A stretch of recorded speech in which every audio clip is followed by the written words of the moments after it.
Hi, everyone. Welcome back to the Faber Builders podcast. My name's Casey. I'm a marketing and production assistant at Faber.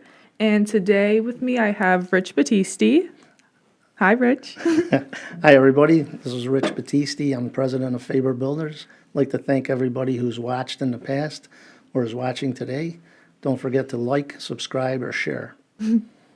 Today, we're going to be talking about maintenance your builders should tell you about.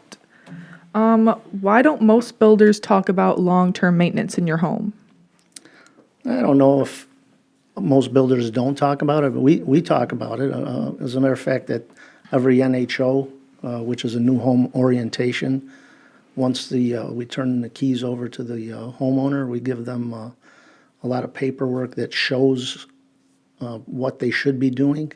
As a matter of fact, we have a booklet that's called that we got in conjunction with the National Association of Home Builders, and we hand out to all the customers, all our clients, once they purchase a home, and basically has a checklist of all the things you should be doing seasonally, things you should be doing overall, things to watch out for to make sure that you're keeping up with maintenance on your home. Speaking of maintenance, specifically in New York, what's a common maintenance issue that homeowners don't really expect? So that's a good question. I think the one that comes to mind the most is caulking. You think once it's painted and caulked, you never have to do it again. But the fact is, you live in upstate New York, you have a lot of change in temperatures, and what happens is that there's an expansion and contraction, natural expansion and contraction of materials. And the caulking on the paint job or even inside the house, when you have a cold wall and your countertop is caulked to the wall, that caulk will shrink and crack. So those are items that you need to keep up with just to keep looking good. I think some of the other things might be making sure you're changing your furnace filters seasonally. If we recommend that in your first year you change them monthly, because of all the dust that's created during new home construction. So. How would neglecting these small maintenance tasks turn into bigger problems?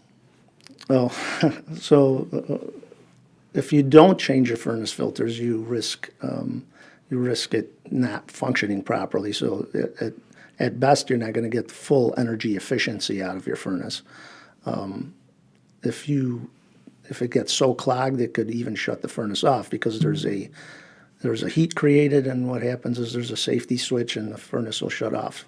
So you need to make sure that that's running properly. That's just one item. I keep mentioning HVAC because it's probably one of the most important parts of your home. But plumbing certainly has some filters. You want to make sure you're draining sediment out of a hot water tank. You want to make sure that your breakers are functioning properly. You might want to test your GFIs.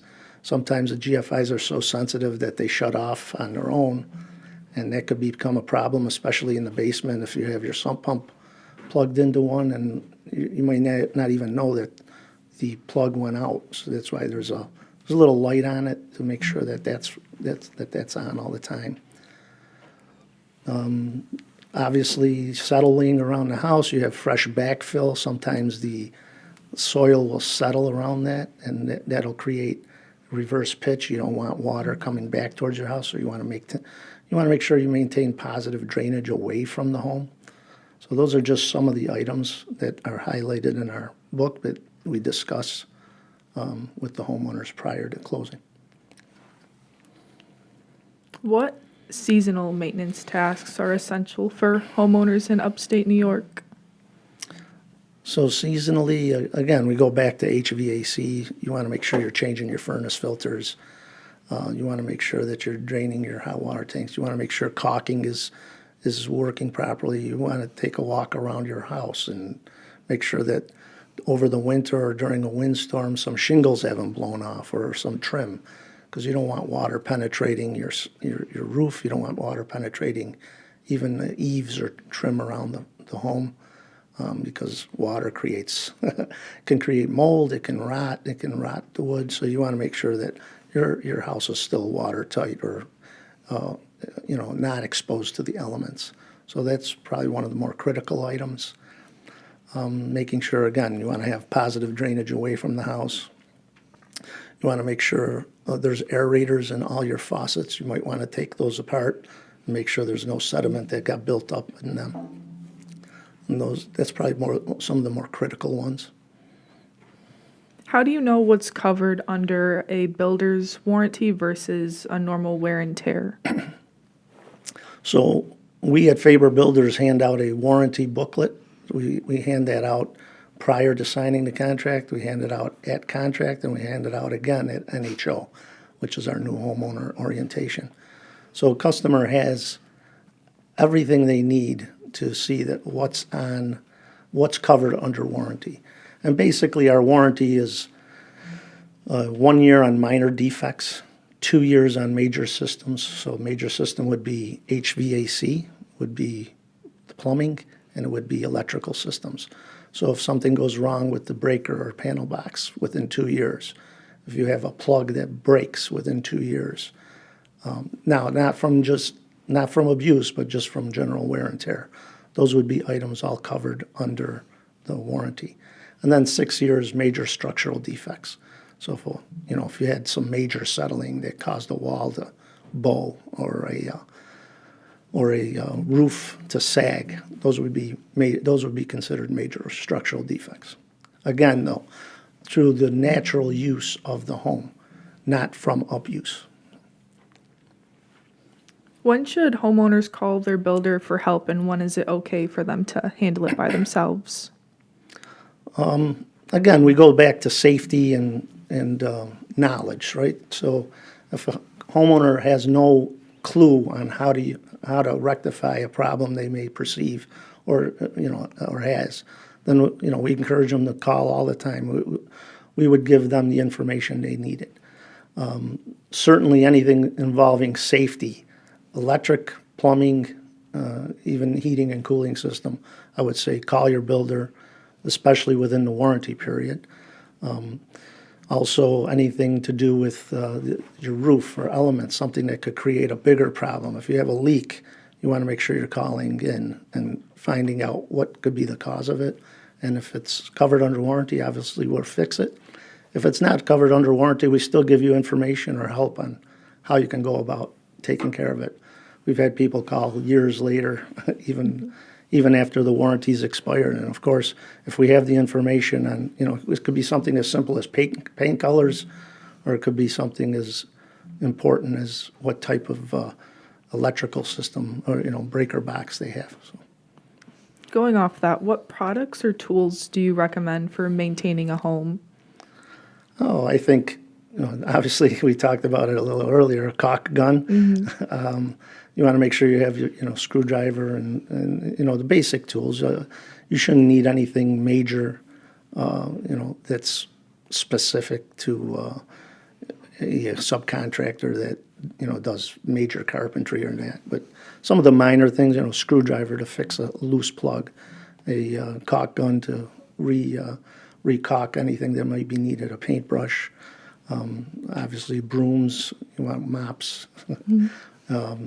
That's another important thing. You want to make sure when you clean the floors that you purchased, you want to make sure you're using the manufacturer's recommended products so that you're not damaging them.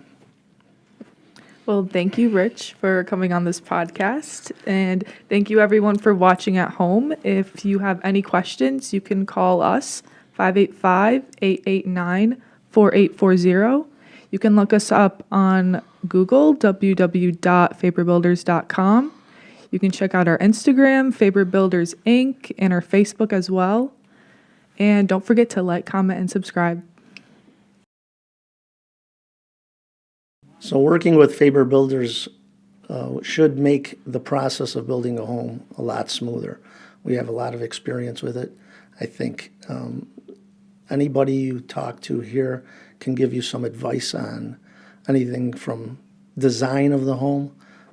When you do our pre-construction meetings, Anna Maria does the pre-construction meetings for you, and she reviews the layout. She reviews any items you may want. She can help make suggestions so that If something doesn't seem like it's going to work, she usually has some ideas.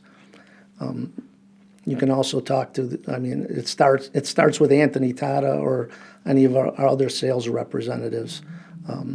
When you tell them what you want, and he's going to try to find the right print, the right design that fits your needs. Anybody here in the office, I've been doing this for 40 years, build homes for myself, for my family, for friends, but even clients that became friends after we built. Again, I can give you advice on layouts. I can give you advice on what works, what doesn't work. You look in magazines and a lot of things look great, but in practicality they don't work. So there's a difference between looking at a home for show and there's living in the home. And I think when you work with professionals, they can help you find the right design that's going to work for you when you're living in the home.